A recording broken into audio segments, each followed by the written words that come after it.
Hi, I'm Sue Thornborough and I've been quilting for 20 years. I've been sewing for more like 60 years.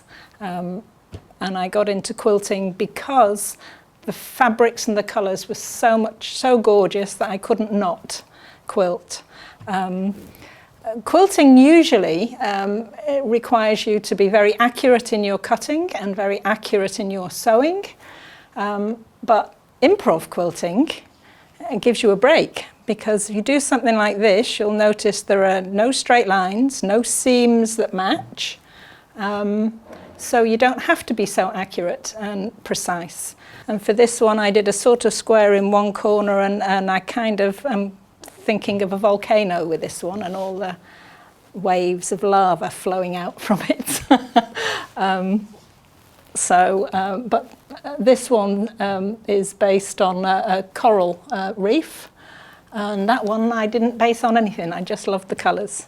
So let's get into it. Let's show you how it's made.